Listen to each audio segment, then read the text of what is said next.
Hello everyone, I welcome you all once again to this channel Prabhavi competition. अब मैं सबका स्वागत करता हूं।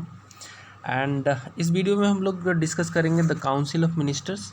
ठीक है, council of minister again union executive का पार्ट है, बहुत इंपॉर्टेंट टॉपिक है। इससे रिलेटेड जो भी क्वेश्चंस बनते हैं लगभग अभी MCQ के थ्रू हम लोग लगभग 30 क्वेश्चन देखेंगे और मैं गारंटी दे सकता हूँ कि इससे बाहर आपके अगर काउंसिल ऑफ मिनिस्टर से क्वेश्चन आएगा तो इससे बाहर नहीं आएगा, बिकॉज इससे हट के कुछ है भी नहीं।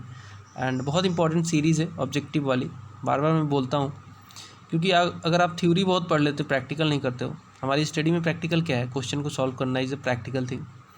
प्रैक्टिकल मैं करवा रहा हूँ ऑब्जेक्टिव के थ्रू। पूरी लूसेंट की जो ऑब्जेक्टिव की किताब है उसको अच्छे से एक्सप्लेन करने की कोशिश कर रहा हूँ। आई होप कि आपको ये वीडियोज़ पसंद आ रही हैं तो लाइक ज़रूर करना, शेयर ज़रूर करना अपने दोस्तों के साथ, एंड चैनल को भी सब्सक्राइब कर लेना। एक एक करके चलिए स्टार्ट करते हैं, इस एक एक करके क्वेश्चंस को देखते हैं। काउंसिल ऑफ मिनिस्टर्स हमारा टॉपिक है। पहला क्वेश्चन है, council of ministers does not include. Council of minister में कौन शामिल नहीं है?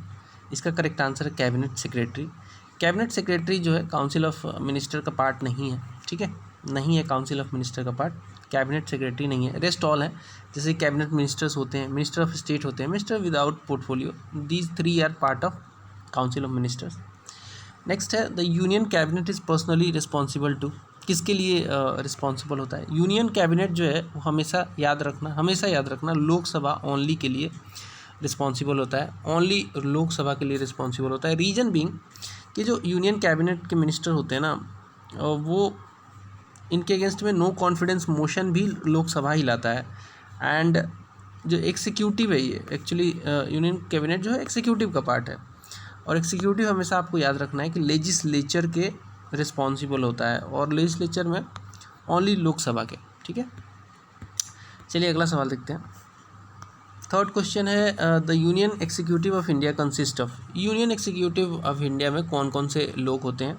तो उसमें होते हैं वाइस प्रेसिडेंट, प्रेसिडेंट और council of ministers only. President, vice president और minister, council of ministers only. इसके अलावा बाकी सब गलत है, ऑप्शन करेक्ट है ए। अगला सवाल देखते हैं 4 नंबर। फोर्थ क्वेश्चन है, who was the first foreign minister of free India. First foreign minister कौन था फ्री इंडिया का? तो करेक्ट आंसर है इसका जवाहरलाल नेहरू। जवाहरलाल नेहरू जो थे फर्स्ट फॉरेन मिनिस्टर थे फ्री इंडिया के। बहुत वोकल थे, बहुत पढ़े लिखे आदमी थे, और पहले भी विदेशों में जाकर पार्टिसिपेट किया था, शायद इसलिए फॉरेन मिनिस्टर भी थे। जवाहरलाल नेहरू करेक्ट आंसर है ए। If finance minister fails to get annual budget passed in Lok Sabha, the prime minister expected to। अगर देखिए, अगर सरकार in fact not only finance minister का जो है एनुअल बजट फेल हो जाता है, कोई भी बिल लेके आती है सरकार और वो पास नहीं होता है, फेल हो जाता है, तो उसको माना जाता है कि सरकार जो है, मतलब लोकसभा की बात करें, वो चाहे प्रेसिडेंट का एक वो होता है एड्रेस होता है, उस पर उसके बाद भी मोशन ऑफ थैंक पास करते हैं, वो भी अगर पास नहीं हुआ तो इसका मतलब कि सरकार फेल हो गई और जो है कॉन्फिडेंस नहीं है लोकसभा को गवर्नमेंट में। तो इसका मतलब है कि prime minister is expected to compel the finance minister to resign, गलत। Submit the resignation of his her cabinet, गलत। रेफर टू द नहीं सॉरी, इसका आंसर जो है बी ही होगा, because he has to submit resignation of his her cabinet. Because अगर fail हो जाती है यानी कि कॉन्फिडेंस नहीं है, मीन्स कि आपको करना ही पड़ेगा, रेजिग्नेशन देना ही पड़ेगा आपकी और आपके कैबिनेट को। आप प्राइम मिनिस्टर हैं तो आपकी और आपके कैबिनेट को दोनों को रिजाइन करना पड़ेगा। नेक्स्ट है, the council of ministers of Indian union is collectively responsible to. ये लोकसभा को होते हैं, हमेशा याद रखना, कई बार मैंने बता दिया। कहीं राज्यसभा का जिक्र नहीं आएगा, इसमें लोकसभा ही आएगा। जहाँ भी काउंसिल ऑफ मिनिस्टर की बात हो, प्राइम मिनिस्टर की बात हो, कैबिनेट की बात हो, यूनियन कैबिनेट की, वो सब लोकसभा को ही रिस्पॉन्सिबल होता है। नेक्स्ट है, with reference to constitution of India. Consider करना आपको इन सारे स्टेटमेंट को और करेक्ट आंसर इनमें से चुनना है। पहला है, the council of ministers of union are responsible to both houses of parliament. क्या ये सही है? बोथ हाउसेज को नहीं है, ओनली लोकसभा को है, तो ये तो गलत है। नेक्स्ट है, the president of India can not appoint any one as union minister not recommended by prime minister. This is true. जब तक प्राइम मिनिस्टर का रिकमेंडेशन नहीं आएगा, प्रेसिडेंट अपनी मर्जी से किसी को भी कैबिनेट का मिनिस्टर नहीं चुन सकते, यूनियन मिनिस्टर नहीं चुन सकते हैं। सो दूसरा सही है, पहला गलत है, करेक्ट आंसर हो जाएगा 7 का बी। नेक्स्ट है, who was the defence minister of India during the China war 1962। बहुत इंपॉर्टेंट सवाल है, सीडीएस में पूछा गया है, डिफेंस का एग्जाम था तो डिफेंस का एग्जाम में पूछा गया है। खैर आपके भी एग्जाम में आ सकता है। करेक्ट आंसर है वीके कृष्ण मेनन। वीके कृष्ण मेनन जो थे इसके उस समय के डिफेंस मिनिस्टर थे और रो गए थे बेचारे, बिकॉज चाइना एग्रेसिवली अटैक कर दिया और बहुत बुरी हालत कर दिया था इंडिया का। खैर उसमें भी हीरोइज्म दिखा, बहुत सारे लोग हीरोइज्म दिखाए थे, but again this was one of the biggest mishap, एक बहुत बड़ा घटना था हमारे साथ। नेक्स्ट है, in which one of the following ministers the census organization has been functioning as on a permanent footing since 1961। क्या कह रहा है, किस मिनिस्ट्री के अंडर सेंसस ऑर्गेनाइजेशन काम कर रही है 1961 के बाद कंटिन्यूसली? क्या होगा इसका आंसर? ह्यूमन रिसोर्स डेवलपमेंट होगा क्या, होम अफेयर होगा क्या, human health and family welfare होगा, या फिर सोशल जस्टिस एंड एम्पावरमेंट होगा? दोस्तों इसका सही आंसर होगा होम अफेयर। 1961 के बाद सेंसस ऑर्गेनाइजेशन जो है कंटिन्यूसली काम कर रही है होम अफेयर्स के अंडर, मिनिस्ट्री है। नेक्स्ट है, who is called the father of Indian economic reform? तो ये कहा गया है, ये देखिए उस समय सरकार थी पीवी नरसिम्हा राव की, और father of Indian economic reform जो थे मनमोहन सिंह। तो बहुत बड़े ये इकोनॉमिस्ट हैं, इकोनॉमिस्ट बहुत बड़े हैं, ठीक है, और उस समय ये फाइनेंस मिनिस्टर थे। और 1991 का जो एलपीजी या फिर इकोनॉमिक रिफॉर्म कह सकते हैं, इकोनॉमिक रिफॉर्म जो था वो इन्होंने ही लीड किया था, इसीलिए इनको father of Indian economic reform कहते हैं। नेक्स्ट है, which one of the following provisions of Indian constitution deals with the appointment and dismissal of council of minister? क्या है वो आर्टिकल आपको बताना है। करेक्ट आंसर इसका आर्टिकल 75।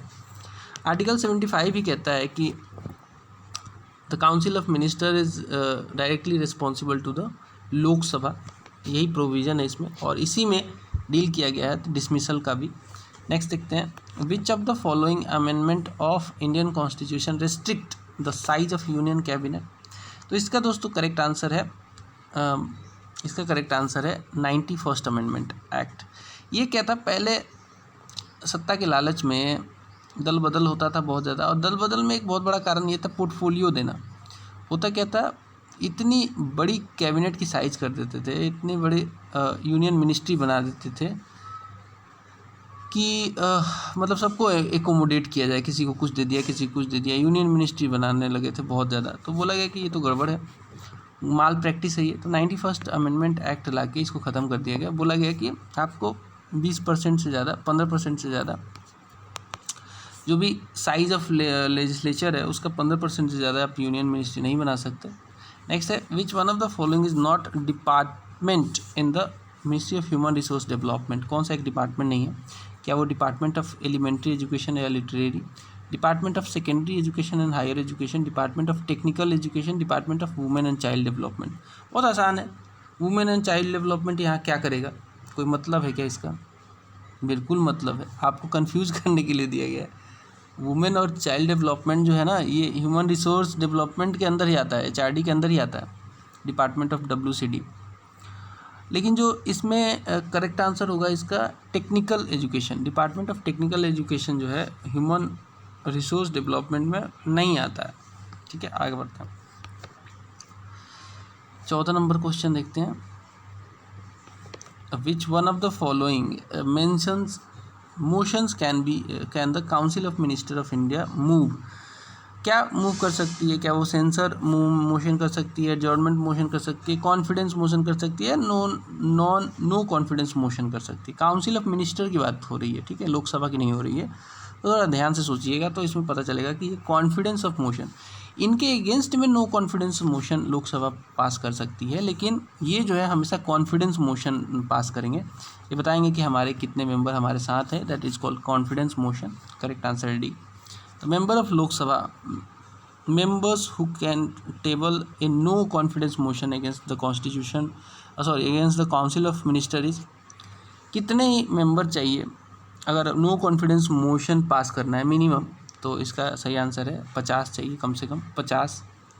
UPPCS में मेन में पूछा गया सवाल है। The first law minister of independent India, none other than, कौन होंगे बताइए? लॉ मिनिस्टर ऑब्वियसली जिसने संविधान लिखा है वही होंगे, करेक्ट आंसर है B R Ambedkar. Cabinet means, cabinet का मतलब क्या होता है? All ministers in the governance, minister with cabinet rank, cabinet ministers and their secretaries, ministers of state. सही आंसर होगा इसका minister with cabinet rank, minister with cabinet rank. ये भी यूपीपीसीएस में पूछा गया सवाल है। To whom the council of ministers responsible, council of minister किसको रिस्पॉन्सिबल होते हैं? हमेशा याद रखना है, हमेशा किसको होंगे? काउंसिल ऑफ मिनिस्टर ये होंगे, करेक्ट आंसर है 18 का प्रेसिडेंट। काउंसिल ऑफ मिनिस्टर्स जो हैं प्रेसिडेंट के द्वारा ही अपॉइंट किए जाते हैं with the recommendation of PM, और रिस्पॉन्सिबल भी इसी को होते हैं। According to Indian constitution the union ministers hold office during the pleasure of, correct answer है प्रेसिडेंट, करेक्ट आंसर है प्रेसिडेंट। अगेन रिपीटेड, यहीं पे रिपीट हो गया। Survey of India is under the ministry of, किसके मिनिस्ट्री के अंदर है? इन्वायरमेंट एंड फॉरेस्ट, डिफेंस, या फिर होम, या फिर science and technology. Correct answer तो इसका है दोस्तों, ये है साइंस एंड टेक्नोलॉजी के अंडर आता है सर्वे ऑफ इंडिया। हालांकि पॉलिटी से रिलेटेड नहीं है बट फिर भी इसमें डाल दिया गया। Archaeological survey of India is an attached office to the department और ministry of. Archaeological survey of India किससे होगा यार? समझो, कल्चर से ही तो होगा, क्योंकि हमारे कल्चर में क्या दिखाते हैं हम, जैसे मान लो कि सारनाथ का पिलर है, ऐसी कई सारी जो खुदाई हुई हैं वो सब आर्कियोलॉजिकल सर्वे ऑफ इंडिया तो करती है, और वो कल्चर का ही तो पार्ट है, तो कल्चर मिनिस्ट्री के अंदर आता है। Under which one of the ministries the government of India does the food and nutrition board work, किस मिनिस्ट्री के अंदर गवर्नमेंट ऑफ इंडिया का फूड एंड न्यूट्रिशन बोर्ड जो है वर्क करता है? करेक्ट आंसर हो जाएगा इसका, सॉरी करेक्ट आंसर क्या होगा इसका बताइए? करेक्ट आंसर होगा इसका ministry of human and resource development. सोचने वाली बात है, फूड एंड न्यूट्रिशन की बात हो रही है तो जनरली लोग फूड को एग्रीकल्चर से जोड़ते हैं, नहीं ऐसा नहीं सोचना है। यहाँ पे ह्यूमन ग्रोथ की बात हो रही है, ह्यूमन को फूड मिलेगा, न्यूट्रिशन मिलेगा, तभी तो आगे वो उसकी बॉडी ग्रो होगी और वो अच्छे मेंटल हेल्थ के साथ, अच्छी बॉडी के साथ अच्छा काम करेगा, उसको ग्रो किया जा सकता है, उसको ग्रूम किया जा सकता है। So this comes under ministry of human resource development. Who among the following have been union finance minister of India, कौन से ये लोग इनमें से रहे हैं यूनियन फाइनेंस मिनिस्टर? तो जहाँ तक मेरी जानकारी है इसमें एक तो प्रणब मुखर्जी साहब रहे हैं, वेंकट रमन का भी मैंने कहीं पढ़ा है, I am not sure about YV Chavan, I am 100% sure that VP Singh भी रहे हैं। तो करेक्ट आंसर देख लेते हैं, 1 2 4 कहाँ पे है? 1 2 4 इसमें नहीं है, इसमें भी 1 मिसिंग है, इसमें भी 2 मिसिंग है, 1 2 4 यहाँ आ रहा है, करेक्ट आंसर हो जाएगा डी, यानी कि YV चवन भी रहे हैं फाइनेंस मिनिस्टर। नेक्स्ट देखते हैं, एशर्सन और रीजन वाला सवाल है। The council of ministers of in union of India is collectively responsible to the Lok Sabha, ये सही है, कलेक्टिवली, ठीक है। अगर कलेक्टिवली की बात करें तो रिस्पॉन्सिबल किसके हैं? कलेक्टिवली तो ये प्रेसिडेंट के होते हैं, हाँ सही है, प्रेसिडेंट के भी होते हैं और लोकसभा के भी होते हैं। रीजन देखिए, the member of both the Lok Sabha and Rajya Sabha are eligible to be the minister of union government. This is 100% correct, but R is not correct explanation of it, that is why answer is B. Both A and R are true, but R is not correct explanation because कोई correlation नहीं है, ठीक है, simple सी बात है।